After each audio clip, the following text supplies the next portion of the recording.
Welcome back to West Texas View.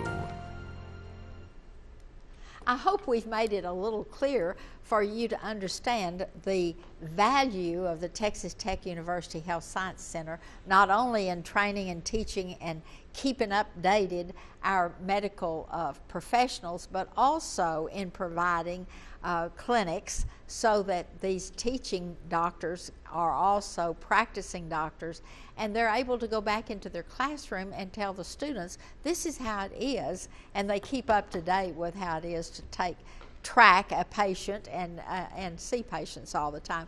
But in this last segment of our program today, I want you to talk a little bit about something that we've got to get hold of in the world, not just in this country, and that's obesity. Right. It's becoming a new epidemic. To be in a very concise way, I can say that it's becoming a new epidemic mainly because the most populous areas of the world, like China and India, the most populous area, are becoming more affluent.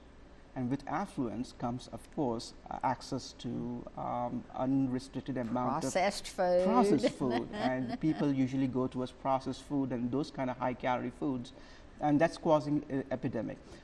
Right now, we say it costs to the world about $2 trillion. Isn't that amazing? It's amazing, but it's the amount of money. But what can we say about the quality of life?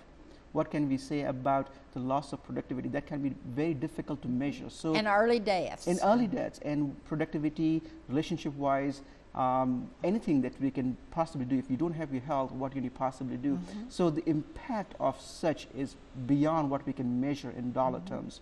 They say that up to 30% of the population here at present is one third. And this is not the worst. By 2030, they say half the population of the world will be obese. When they say obesity, that means the BMI, body mass index, is up to 30, and above. So it indicates that you have a certain degree, you cross a threshold where the abdominal girth, the amount of cholesterol you have, the risk of having insulin disruption, all everything, of that. insulin resistance. And so your body mass index rises normally in the more affluent countries. So as more and more of these developing countries are becoming more affluent, then of course they're rising. They're having more obesity. access to the sources, and because the quality of life is becoming, for example, the last time I visited India, having a four-wheeler car has become a norm compared to, say, 17 years ago when I first left India. Having a motorcycle and mostly having bicycle was regarded as a fairly common use of commuting, which was not very up to date, up to Western standards, but it protected, and walking was very good. People used to walk. Right now, people have such ready access to their own vehicles and public transportation because of the affluence in the wealth they have gotten, that hardly anybody walks anymore. And they all go into public transportation, or they have their own private vehicles. So lack of exercise, lack of mobility, and access to food from all over the world that's got high calorie food, sedentary activities. In fact, young children are also getting, I would say, infected in a sense.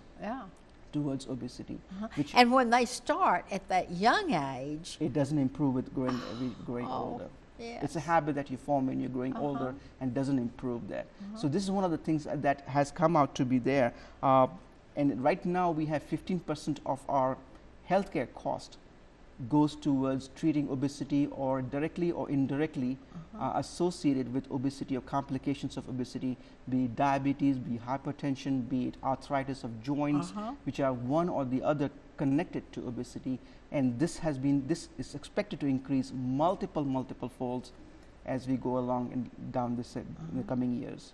And if I remember my facts straight, so straighten me out if I don't, but obesity is now cost more than smoking, and some of these other things that we have been fighting, alcoholism and all of these other things. Yeah, with the turn of the century, you know, infectious, we have, as a developed countries, we have overcome the biggest killers we used to have in the first part of the century, like infectious disease were the most important, be it tuberculosis, pertussis, cholera, whooping cough, and all of those things that vaccinations. Right, vaccinations were there. We have overcome that. Right now, cardiovascular problems remains the number one, cancer remains the number two probably, but obesity is starting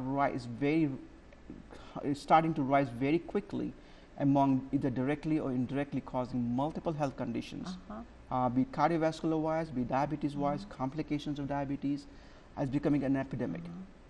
And you see people who just seem to keep adding weight, and you say you need to get it off, and they say, oh, it's okay, I'm not vain. And they don't understand that these problems multiply, and all of a sudden they're having legs amputated because of diabetes. And they're having not being able to enjoy their grandchildren because they can't move around. So there's so many ramifications of that. Oh. And it doesn't have to be very complicated, you know, a little bit of modification, but done earlier on, being aware of it, a little bit of modification, even reducing the calorie intake by 1/3 or increasing the physical activity by 1/3 of what you actually do can make a huge lot of difference in that. But once we reach the point of obesity, then it becomes a very difficult task to come back to one. So prevention is the most important way to intervene. And you know, one of the things that I hear all the time, because I have a sister-in-law who is a professional food service director for the public schools, and she said it is so difficult. The federal government will make these wonderful requirements for healthy food, nobody will and eat it. the kids won't eat it, and the parents won't make them. So it's just a terrible cycle. But I always want us to get in that we need to warn people about that. But I want, we're going to have to close the program today, and I've asked Dr. Jain to come back as often as his schedule will permit, but he is also arranging for us to have some of the student doctors who are in their 3rd year of medical school to come and be on the program and talk about some of the areas that they have become very passionate about. One of them is vaccinations and how important it is. Another is colonoscopies and how important that is, and some breast milk breastfeeding and some of those other things. And so you're going to have the delight of getting to meet some of these medical students. We'll see you next Sunday with another program. Thanks for joining us today, and thanks to you, Dr. Jain. Thank you. Thanks for joining us for News West 9's West Texas View with Johnny Lou Avery. This has been a public affairs presentation of KWAB-TV and KWES-TV.